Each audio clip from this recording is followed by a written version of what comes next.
Okay, so hi once again. Sorry for technical problems. I found where I can share my screen. So yeah, we are ready.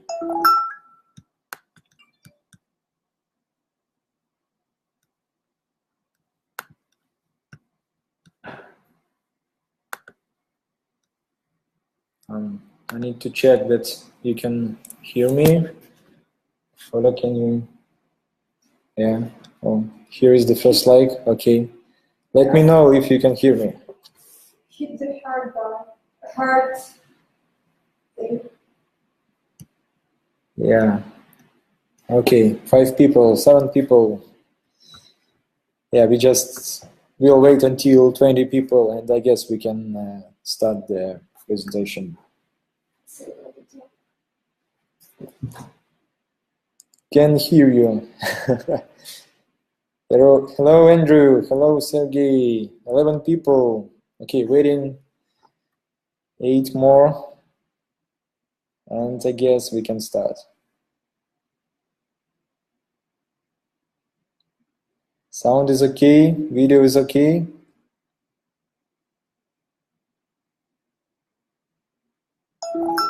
Hi, Sergey.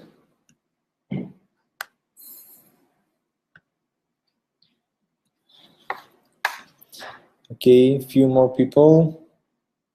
And we can start the webinar. The first webinar of Conceptor.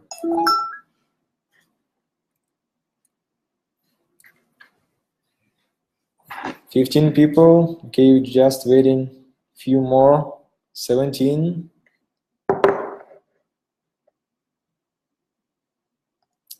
Okay, guys. So yeah, I guess we can start.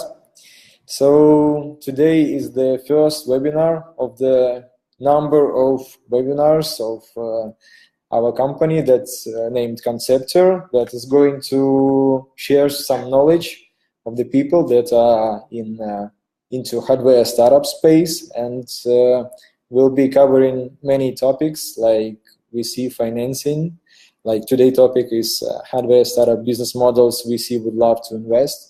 We also cover topics like crowdfunding. We will be speaking about how to make startups, how to make exits, how to raise funding from seed to level A and B.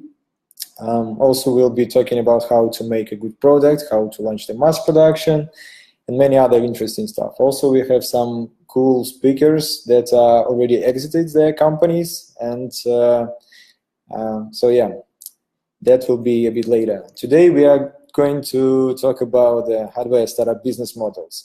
So yeah, because there is, I guess that's the biggest problem. Everybody is telling that hardware is hard, and so many startups they are okay with the product launch on Kickstarter, but it's really hard to get the first financing and to scale the products. So that's why we decided to start with this particular topic. Yeah, where is my presentation? So yeah, shortly about me. My name is Vlad Tislenko. I'm a founder and the CEO at Conceptor. So this company is going to be 5 years old this August. So we launched our first hardware product named iBlazer 5 years ago.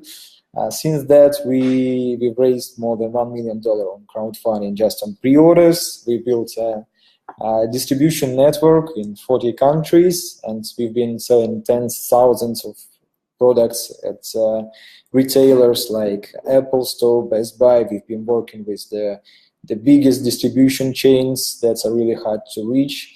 And so we have some experience about that. This year we decided to launch our hardware accelerator, and that's the reason why we decided to make these webinars. So yeah, so let's start with the state of consumer hardware financing. Yeah, we'll be focused just on consumer hardware, because that's our main focus. There is also a big market in B2B segment, but we will be not covering it in today's webinars, just consumer hardware. So this is the report I found from CB Insights, and so basically we can see that since 2014 there is a big amount of money that investors are pulling into hardware, consumer hardware companies, and yeah, there was I guess a bit slow fall in the 2017 in the amount of money that were invested, but the amount of the overall amount of money is a bit lower in 2017, but the number of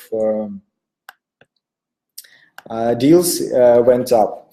Also, we can see that in 2018 there is a huge trend in bike sharing companies. Like there are a couple of unicorns should appear this year, and I guess 2018 will go up again.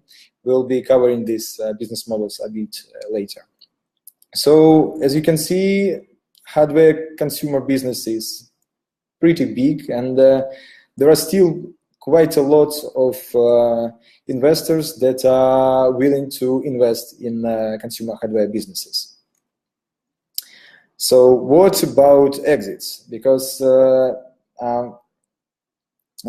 reason investors are investing in startups is because they want to earn some money, and the right way to earn money is to exit. So we can also see that since 2014 there are quite a lot of exits, and so the number is okay. This 17 years went a bit lower than 2016, but as I told before, there are new business models that investors are pursuing right now, and I'm pretty sure 2018 will be a better year. IPOs. So that's a dream, I guess, for every investor, is to exit during the initial public offering. That's basically when the company starts selling their shares. So yeah, since 2014, we can see that the last years there are more and more consumer companies choosing IPOs as a way to raise more money. And of course, the biggest topic in the consumer technology world is whether Xiaomi, the Chinese company, that's in this report there is a 60 billion potential capitalization of the company, but there are talks that it can reach up to $100 billion, and there are talks that Xiaomi can raise up to $10 billion during the initial public offering. So as you can see, there are some talks that like investors are not willing to invest, and it's really hard. Hardware is hard, but still there are quite a lot of VCs that can find good returns for their investments in consumer hardware field. So yeah, why to start your hardware venture now? So I guess now is a great time to start your hardware business. There are some great stuff happening right now. The companies actually that what comes inside the hardware, they are becoming cheaper and cheaper. Like companies producing more of them, more startups trying to build technologies around new components. So and it's a great opportunity to start your business with the small amount of investments and get all the traction. Onboard CPU is a big trend, and technology can be smarter in the smaller size, and that's a great opportunity to build interesting business models around nice CPU in a small size. There are better prototyping tools. As you know, 3D printing is the large scale we can find in, I guess, in pretty every big city there is a prototyping studio where you can test your ideas, and you can any idea you have, you can just come to these prototyping studios, and they will be willing to help you and to prototype and to get the early prototype and that you can share to your early investors and potential accelerator like ours. The cloud services are pretty mainstream right now, so there is a great way to build services around your hardware, just using their cloud services like Amazon and Microsoft Azure. And social media is a great way to test consumer demand. That's what we are doing a lot at Conceptor. We are testing ideas before we even started prototyping the hardware. We can just draw some renders and pull out some small budget into social media, and we can see whether there is some potential market need for the idea that for the problem you are trying to solve. And there is another point, is of course the crowdfunding. It's so massive, and there are still so many companies choosing crowdfunding as the first way to fund your idea. And I guess that's the coolest thing we have in consumer hardware world, is the crowdfunding, because it's now so easy to test your market using the crowdfunding service like Kickstarter or Indiegogo. So, what business models work in 2018? So, we are coming to the topic.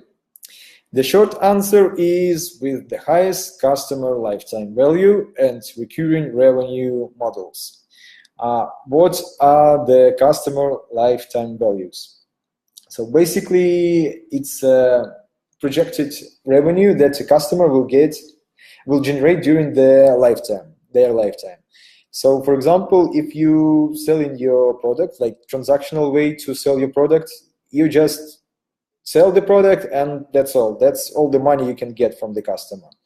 The LTV business model allows you, we'll be talking a bit later about how to reach this LTV stuff, allows you to earn more money on the customer, not just by selling the product, but upselling some other stuff that we'll be covering a bit later. Recurring revenues, actually, that's the main thing investors want to are looking at when they're accessing the startups business models, because the recurring revenue basically allows investors to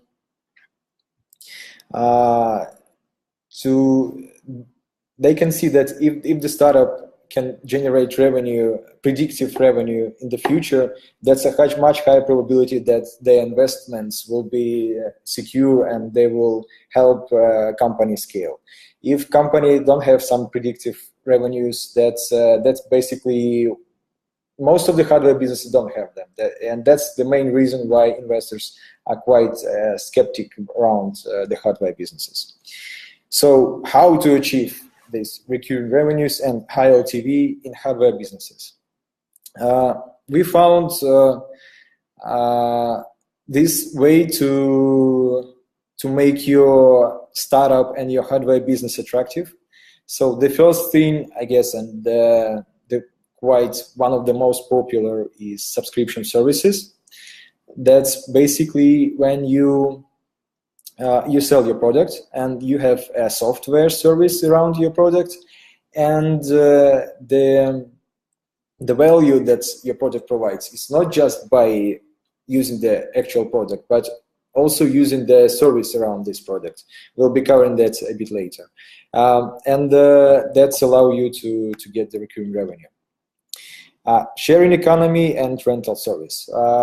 As you might know, millennials are not so, they don't want to own stuff, they want to rent stuff, and I guess that's a great opportunity to not just to build hardware to sell it, but actually to allow it to rent.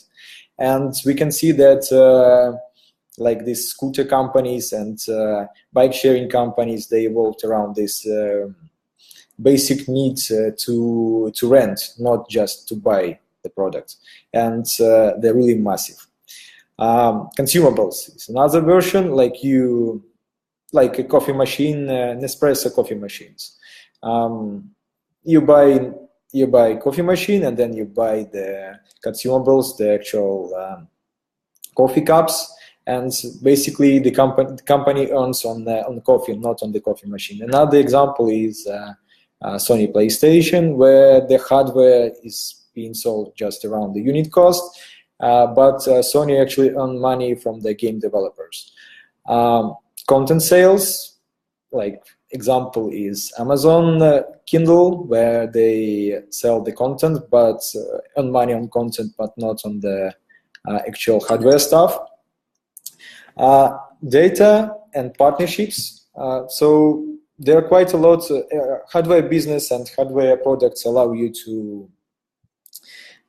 gather some data from the users, and a great example is insurance companies. For example, Fitbit, they use this business model, and that's what allowed them to get a lot of hype and quite good IPO. And basically the brand loyalty, that's pretty hard to achieve, but I guess any hardware consumer company should be targeting this opportunity to get great brand loyalty around your product, because the more people love your product, the more loyal are they, the more they intend to buy more of your future products and your future services. Another thing that I'm pretty sure I need to mention is how to deal with copycats, and there is a word called mod. It's the way how you can protect your business from the outer world. I guess that's the main question any investor will ask you. Every good investor that's even those that are like to invest in hardware business, they're asking, okay, how you will deal with copycats. And there are some things you need to think about out of this business model insights to how to protect yourself. So the first thing, and that works the best, is the technology. Usually the software is a good protection. Like Chinese companies, they can copy your product pretty fast, but it's much more difficult to copy the software and the great service around your products. Another example is the deep tech technology. So this crazy robot startups that are really, like, what's the name? Boston Dynamics.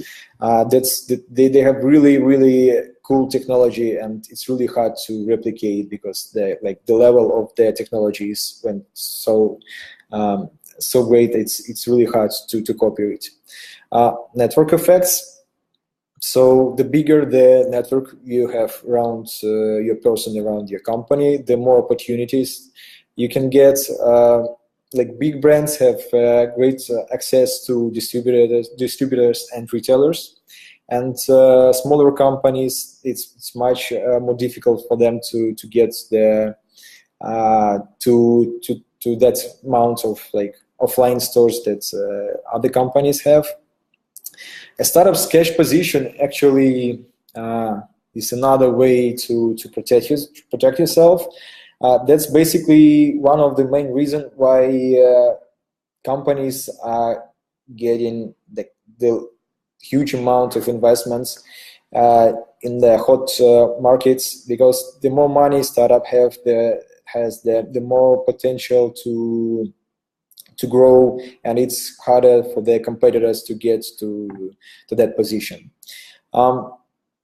There are also IP, trademark, and patents. And and the certification. That's I don't want to go deep in this thing. Like trademark probably is the cheapest one and works well. Patents are much more expensive, and they're quite useless at the beginning, but actually investors, they usually ask whether you have a patent. But they really work when your company grows, and during the scale stage, it's a great way to protect yourself. Certifications, that's basically what you need to do with any hardware stuff, and FDA, I guess, is a good for the medical certification for the medical devices, called the FDA in the United States, is a good way to protect yourself, because it's quite difficult to get this certification, and it's so it allows you to get some time before other companies will replicate you.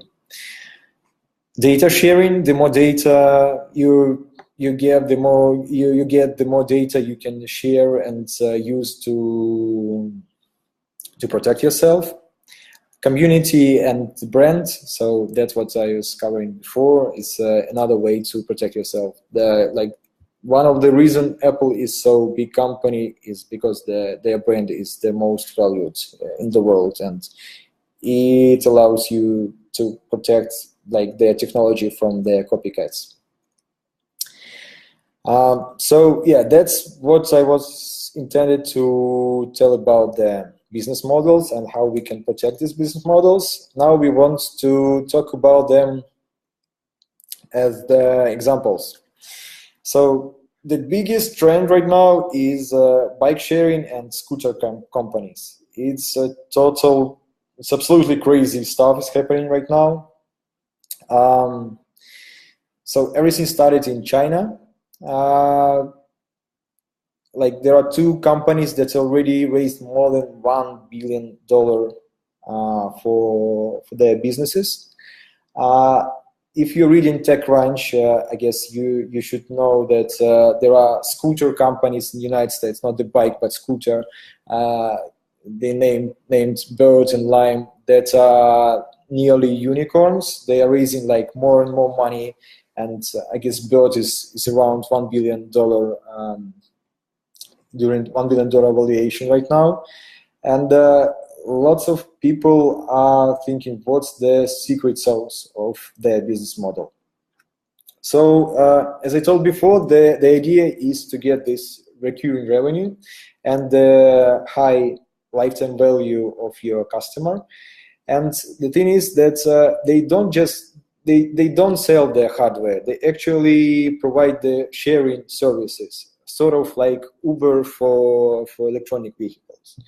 And it started in China, and you don't need to buy actual bicycle. It's quite expensive thing to get, but you can use their service, and you can pay, I guess it's ranging from $14 to $45 as a entrance fee for their service.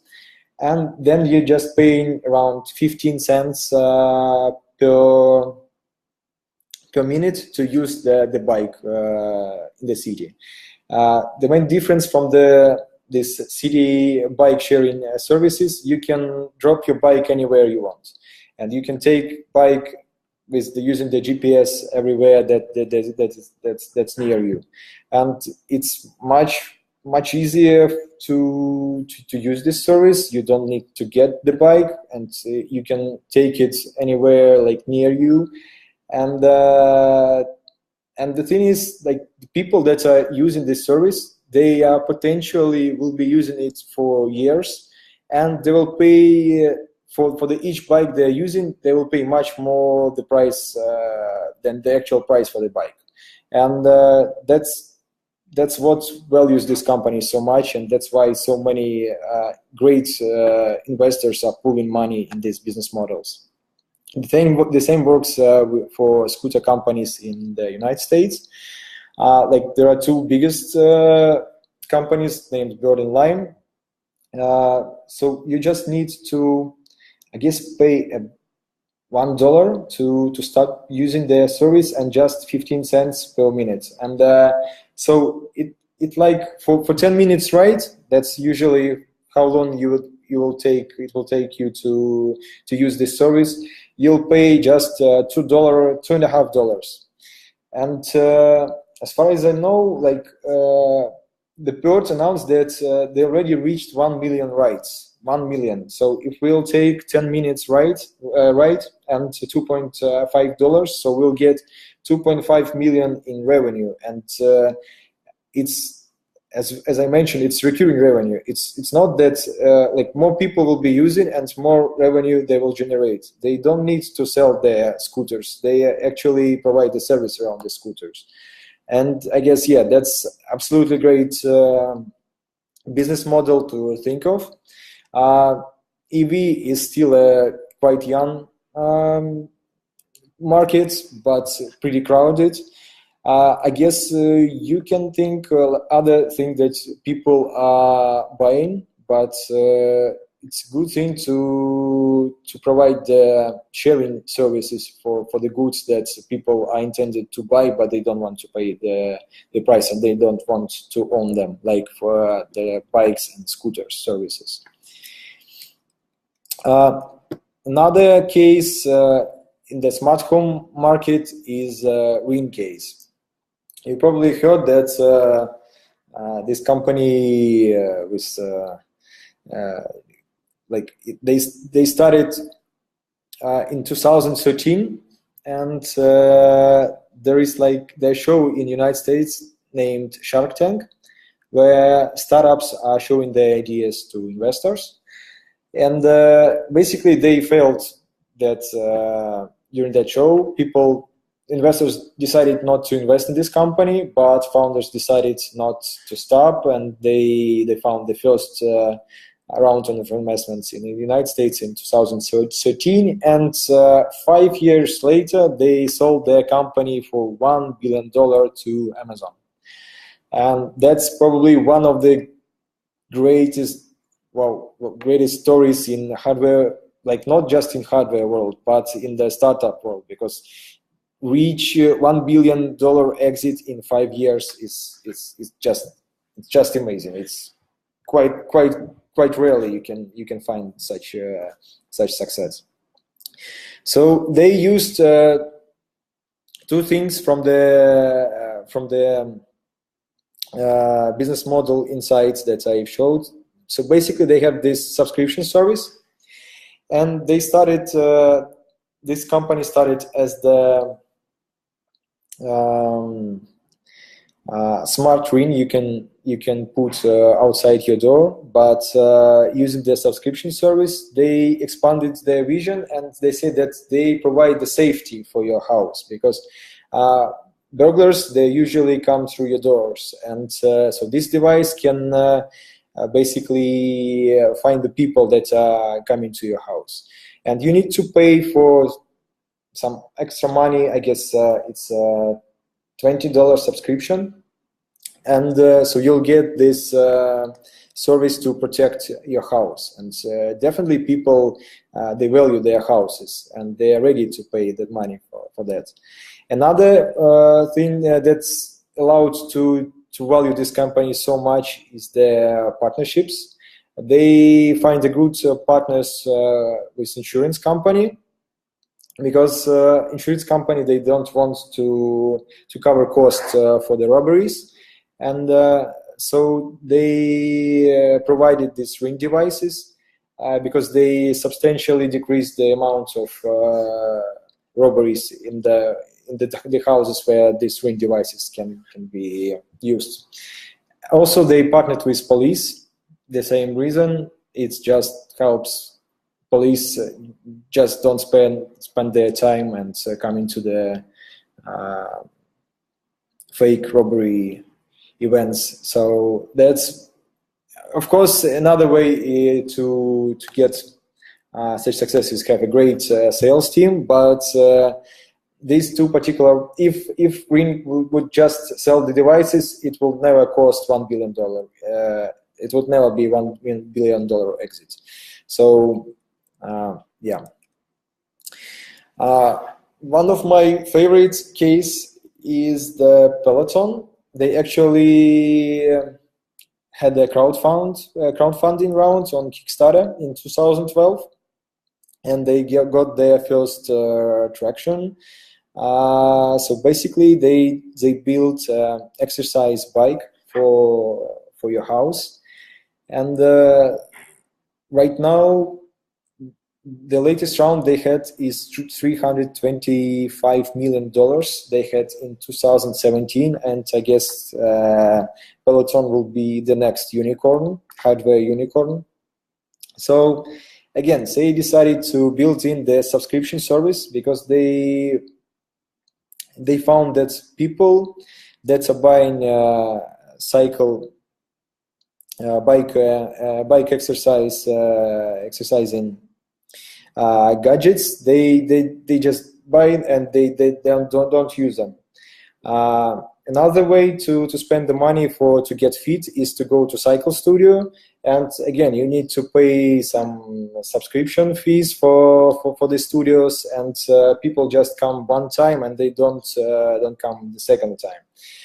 So what they decided to build is to build a great content, and for the subscription fee of $39 you can get great content and live streams where people can train in their houses anytime they want with other people that are doing the same thing in their houses. And their business model is so great. People love their products, and the churn rate is really small. So investors are really love this idea, and they get really great funding and great opportunities.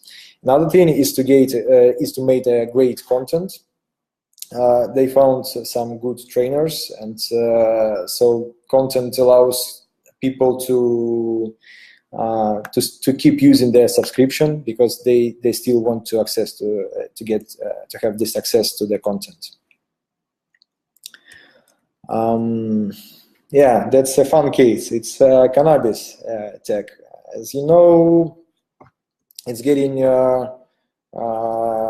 more popular around the world because governments are getting quite keen to legalize the cannabis around the world, and the company named Pax decided to use that opportunity. So they made a consumable business model around their product. So they built a great aluminum gadget, as you can see on the right, and they sell this gadget, I guess, for like $40. So it's like almost nothing. But they actually they charge, I guess, $60 to $100 per this like dark, like black part of this gadget. That's actually where the cannabis exists, and so basically people are keen to smoke weed, and they will keep buying it, and it's much easier to use this gadget because you just need to buy one packs and one filter, and it will allow you to use it like for several months. So yeah, and that allowed them to get a great brand loyalty because people will fell in love with this product, and it's like it's totally changed the way people are consuming this type of products. And so they get more than $100 million in funding. The latest round was in 2017. So that's a great case where you can build your great business model around consumables. Our case. So as you know, we started our own acceleration program, and we've invested in a company named Protect My Bike. And there were some great reasons why we decided to do that. So what's this company about? That's a gadget, as you can see on the right, that you can put inside the frame of your bicycle. And bike robbery is actually a big problem in the United States and around the world. Like millions of bikes are being robbed, and there are many solutions, but they were not so good. So they decided to use a new technology named LoRa. that allows to charge battery just once per 5 years, and it allows you. It's much more reliable than GPS, works much better, and it's just perfect fit for such kind of product. So what's about their business model? They decided to use subscription service to get the recurring revenue. So they just sell this product for the unit price around like $30, but they will charge $1 per month to get this security for your bike, and that's what people loved about this product. Another thing is the partnerships. They like police just hate. There are so many bikes being robbed, and most of them they cost not so much, and people are coming to police departments, and they for this problem, and police spend lots of time trying to find these bicycles, and most of the time they fail to find them. And that's actually a huge problem for the police department. So they decided to partner with them, and they found that that's a great opportunity to help police solve their problem as well. And police are keen to use their devices and to provide them in their police departments. So it allows, that will be a great potential for this company to scale using such kind of partnership and such business model. So yeah, that's basically our case. Also, we have a bad case. Consumables business model is great for kitchen because we consume a lot of stuff in the kitchen. So this company named Juicero, I guess many of you should heard of. They got like $118 million in funding before they actually launched the product, and they had a great. So many people say that's like it's fake. That why investors are so stupid. But there is a great example of this business model working with Nespresso coffee machine. So these guys at Juicero, they thought, okay, so many people are drinking juice, and they just for the vitamins, just for be healthy. But we want to make like fresh juice, but we don't want to spend our time like we spend our time for the coffee. So we'll make this consumable juice pack with the fresh juice and the special machine that would allow to press this pack to make a great fresh juice. But the problem was when they actually launched the product, there was a huge hype. Everybody was writing about it. That's a great idea, great technology. People started buying these products. But later, one journalist found that they actually can consume this juice by pressing this pack by their hands. And they found that there is no actual reason to use their hardware. They can just buy these packs, and there is no reason to spend so much money on the hardware stuff. So that's basically what that was a big fail around this company, because the idea was great, the business model was looking really awesome, and it was quite logical for investors to invest in such kind of business models, but they actually didn't test the product with the actual consumers, and there was a huge flaw that you can use this product without the hardware. So the whole business model crashed when they actually launched it on the market. That's why, yeah, you definitely need to test your products before you launch it. Stealth launches, that's what most companies don't do in these years. Another trend is VR and AR hardware. Many people, many of us watched this Ready Player One movie, and so many people want to live in that kind of future and to build products around that future. But I can't really find any good business models and that we're working in this particular field. Yes, certainly it's a hot market and lots of companies doing quite good jobs selling their products. And there is a great potential for future sales because it's really hyped and it's great potential. But I think the main problem is the content. It's quite expensive. It's still expensive to make and produce, and the good business model would allow companies to sell this actual content. But it's hard to produce, and also quite a lot big companies already making their products, like probably the all big consumer technology brands entered the AR and VR market, and that will be quite hard for smaller startups to survive in this lake around this big fish. But I guess if you'll find a great way and a great business model and good consumer demand, it still will allow you great potential to exit for that kind of technologies.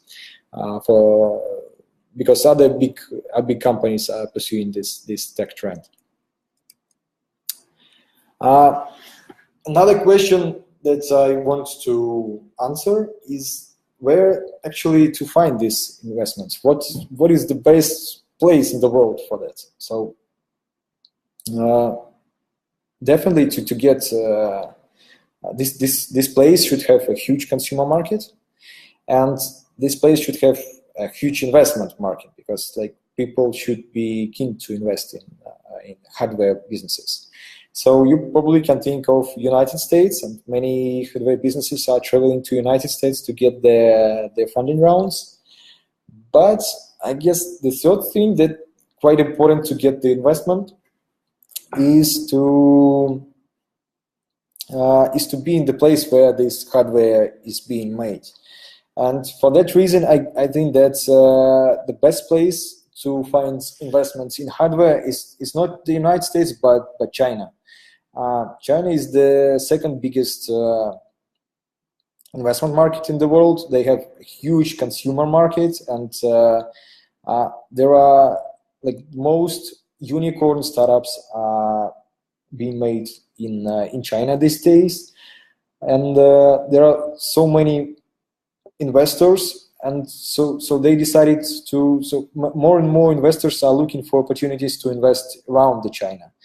And so I guess the best advice I can give is not just to look to United States, but also look to China as the way to a great place to get investments.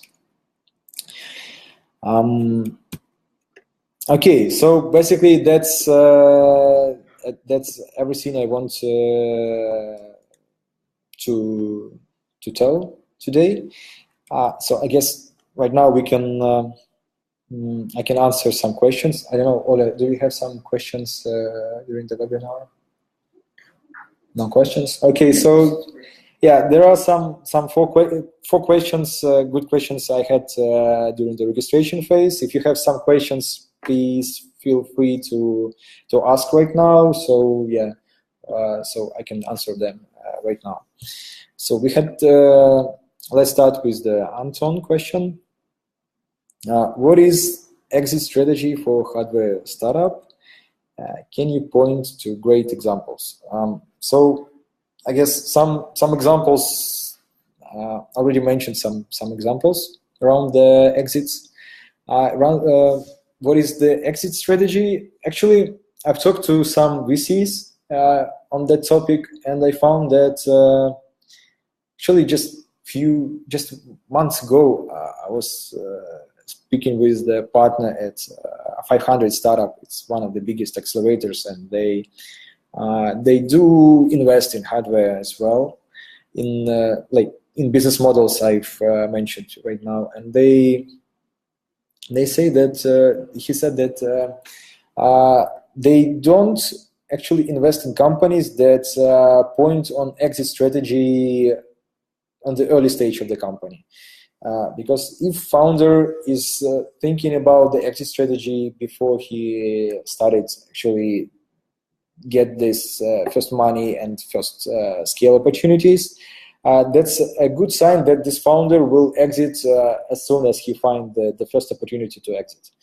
And so the best exit strategy is not to have one, I guess, for the early stage of the company, because your main goal should be you should be focused on scaling and to make your company as big as possible. And once you reach your highest potential, that should be the time you should ask this question: what should be my exit strategy?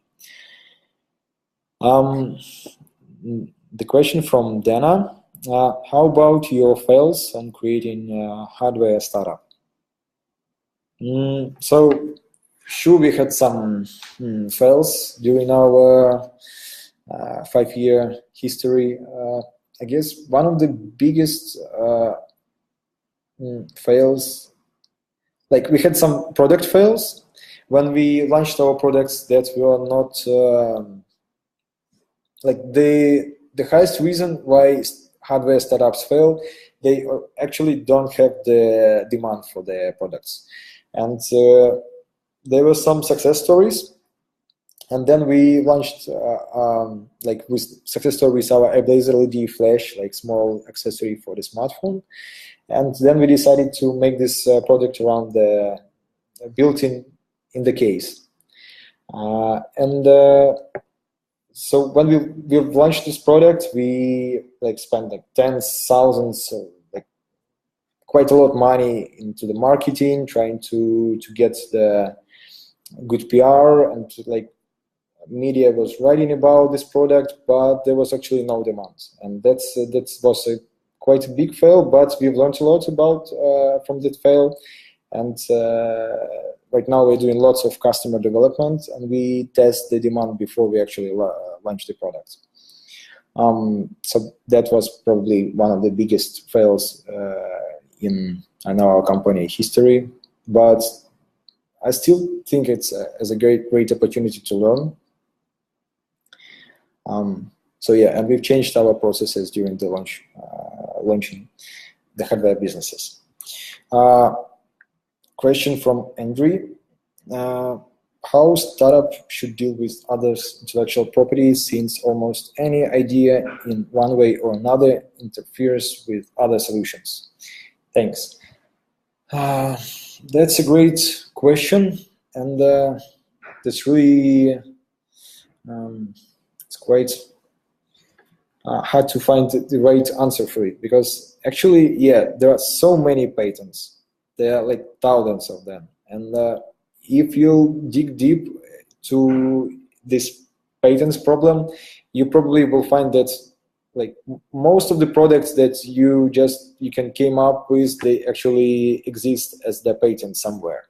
But that doesn't stop like many startups like copying